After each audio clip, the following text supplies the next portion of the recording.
भारतीय राष्ट्रीय कांग्रेस पर बयान आया। पार्टी की चुनावी हार पर सवाल उठे। राहुल गांधी के नेतृत्व पर हुई टिप्पणी कई राज्यों में कमजोरी बताई गई। नरेंद्र मोदी के नेतृत्व के प्रभारी विकास और सुशासन पर जोर। असम के लोगों को बधाई। राजनीति में बदलाव का दावा। रायगढ़ के किसान ने जैविक खेती की। गोबर खाद का उपयोग किया। लागत कम और लाभ ज्यादा मिला। अब धान की जैविक खेती करेंगे।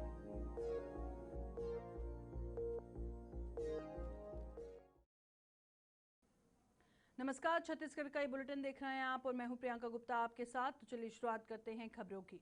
इंडियन नेशनल कांग्रेस की लगातार चुनावी हार और संगठनात्मक कमजोरी को लेकर एक राजनीतिक बयान सामने आया है। इसमें कहा गया कि पार्टी का प्रदर्शन लगातार गिरता जा रहा है और राहुल गांधी के नेतृत्व में कांग्रेस को कई चुनावी हार का सामना करना पड़ा है।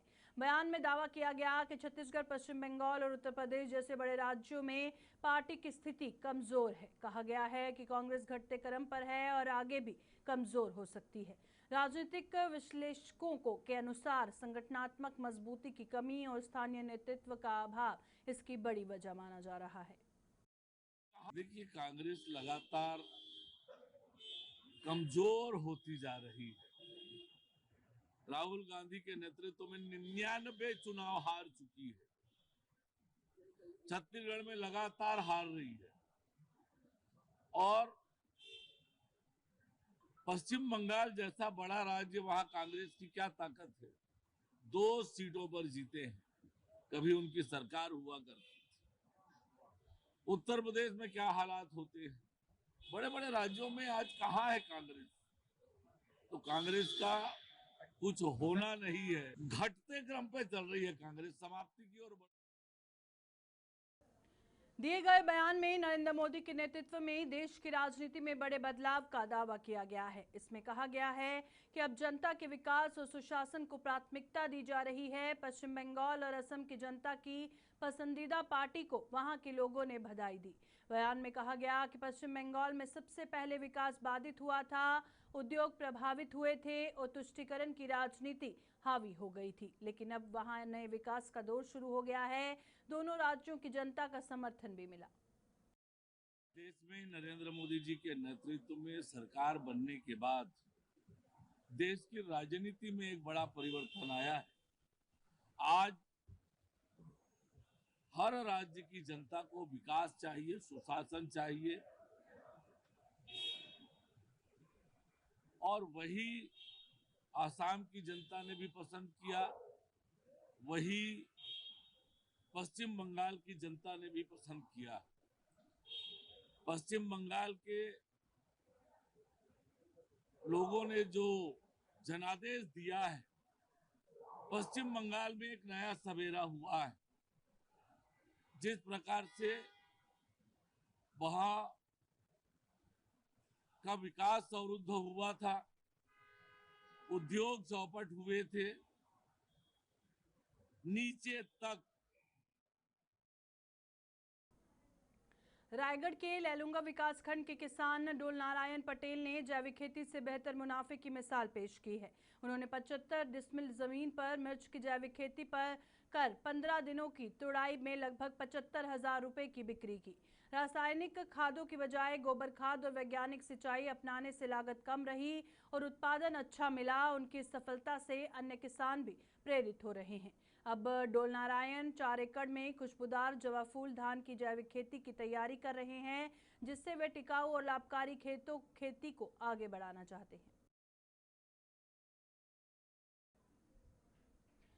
रॉयल चैलेंजर्स बेंगलोर के जोश जैकब बेथेल ने मंगलवार को आयोजित प्रेस कॉन्फ्रेंस में कहा कि विराट कोहली के साथ बैटिंग करना उनके लिए बेहद खस्ता अनुभव है। उन्होंने बताया कि कोहली के साथ प्रतिस्पर्धा से अतिरिक्त दबाव नहीं बल्कि बढ़ता है। बेथेल ने राजपूत को दूसरा घर में स्थानीय स्वागत के लिए नियुक्त किया। उन्होंने कहा कि टीम के आगामी मैचों के लिए पूरी तरह से तैयारी की गई है और रणनीति पर ध्यान केंद्रित किया गया है।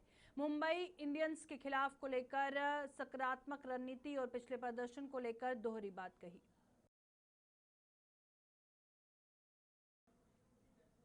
कोर्रा ग्राम में गोमाता के साथ कथित अश्लील और अप्राकृतिक कृत्य की शिकायत पर पुलिस ने कार्रवाई की। ग्रामवासी और सरपंच की लिखित शिकायत के आधार पर बखारा पुलिस ने आरोपी राजू गनीर उर्फ वेद प्रकाश को गिरफ्तार किया। आरोपी पर पशु क्रूरता और अप्राकृतिक कृत्य का आरोप है। उसके खिलाफ धारा 299 बीएनएस तथा पशु क्रूरता निवारण अधिनियम 1960 की धारा 11(1) के तहत मामला दर्ज किया गया। पुलिस ने आरोपी को न्यायालय में पेश किया और मामले की आगे जांच जारी है और ग्रामीणों में घटना को लेकर आक्रोश है। कोर्रा गांव की घटना है बघारा में, जहां पे गाय माता के साथ इस टाइप की बात आई है। सूचना मिलने पे पुलिस मामले में आगे की कार्रवाई कर रही है और आरोपी को हिरासत में ले लिया गया है और आगे की कार्रवाई जारी है। आरोपी कोर्रा गांव का रहने वाला है। इस बारे में पता कर रहे हैं कि इसके पहले भी उसका कोई आपराधिक।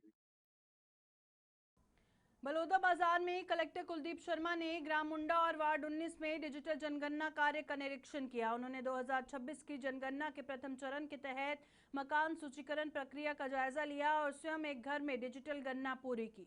ग्रामीणों को बताया गया कि सभी जानकारी पूरी तरह गोपनीय रखी जाएगी और प्रगणक किसी से आधार, पैन या ओटीपी नहीं मांगेंगे। ग्राम मुंडा में 348 और कान्हा विहार में 148 मकानों की गणना पूरी हो चुकी है। ये कार्य भारत सरकार के निर्देशानुसार 1 मई से चल रहा है।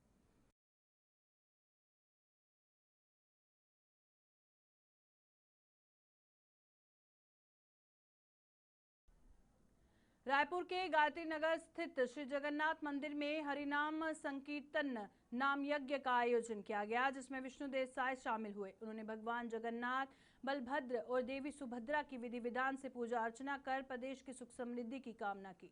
मुख्यमंत्री ने कहा कि हरिनाम संकीर्तन भारतीय संस्कृति की अमूल्य धरोहर है, जो समाज में भाईचारा और सद्भाव बढ़ाता है। इस अवसर पर विधायक पुरंदर मिश्रा सहित कई जनप्रतिनिधि और श्रद्धालु उपस्थित रहे। कार्यक्रम में धार्मिक वातावरण और भक्ति का उत्साह देखने को मिला।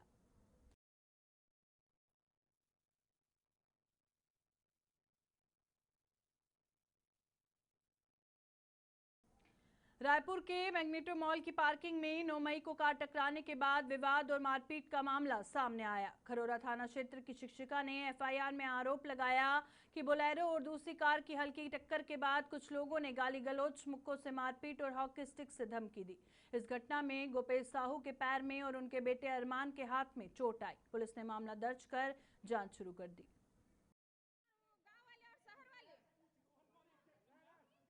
मैनेजमेंट से बात करने उतर रहे थे, देखो कैसे बात कर रहा है करके, वो आया धक्का मुक्की, अपने पास वीडियो भी है।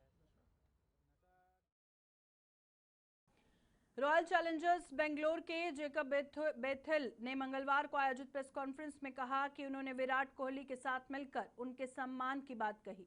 उन्होंने बताया कि कोहली के सहयोगियों से दबाव कम होता है और लक्ष्य बढ़ जाता है। बेथेल ने कहा कि अगले मैच में टीम का पूरा फोकस रहेगा और वे मुंबई इंडियंस की सामान्य रणनीति के साथ उतरेंगे। उन्होंने जसप्रीत बुमराह को भी सामान्य सहयोगियों की तरह की बात कही और रायपुर के स्वागत और संस्कृति के निर्देशक की।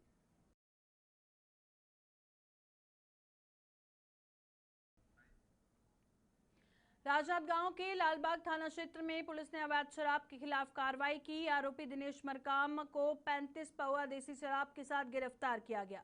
छापेमारी में लगभग 6.3 लीटर शराब बरामद हुई, जिसकी कीमत करीब 3100 रुपए बताई गई। आरोपी के खिलाफ पहले से भी मामले दर्ज हैं और पुलिस ने आबकारी एक्ट 34(2) के तहत केस दर्ज कर उसे न्यायिक रिमांड पर जेल भेज दिया। अंकिता शर्मा के निर्देशन में अवैध शराब के खिलाफ अभियान जारी है।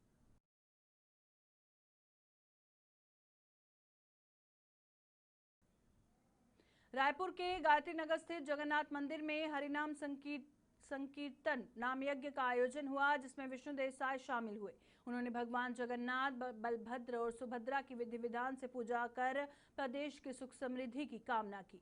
मुख्यमंत्री ने कहा कि हरिनाम संकीर्तन भारतीय संस्कृति की अमूल्य धरोहर है, जो समाज में भाईचारा और सद्भाव बढ़ाता है। इस अवसर पर विधायक पुरंदर मिश्रा सहित कई जनप्रतिनिधि और श्रद्धालु उपस्थित रहे। कार्यक्रम में भक्ति और आध्यात्मिक वातावरण देखने को मिला।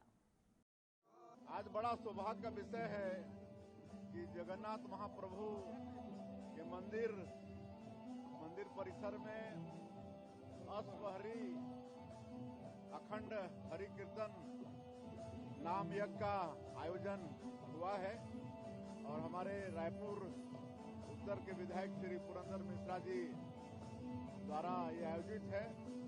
उनको बहुत बहुत धन्यवाद करते हैं। और आज जगन्नाथ महाप्रभु बलभद्र स्वामी सुभद्रा माता का दर्शन किए, पूजन अर्चन किए हैं और छत्तीसगढ़ की खुशहाली की कामना किए हैं। और इस अश्वहरी से निश्चित रूप से हमारे प्रदेश का, हमारे देश का सभी। राजनांदगांव के लालबाग थाना क्षेत्र में पेंड्रे स्थित निर्माणाधीन आईटीआई बालिका छात्रावास से एल्यूमीनियम स्लाइडर खिड़कियां चोरी होने का मामला सामने आया है। गार्ड की रिपोर्ट पर दर्ज शिकायत के आधार पर पुलिस ने जांच की और एक आरोपी होम बहादुर उर्फ दिनेश यादव को गिरफ्तार किया गया। आरोपी के पास से लगभग 20,000 रुपए का चोरी का सामान बरामद किया गया और पूछताछ में उसने 2 मई की एक अन्य चोरी भी स्वीकार की। पुलिस ने धारा 305E, 35, 331(4) BNS के तहत मामला दर्ज कर फरार साथी की तलाश शुरू कर दी।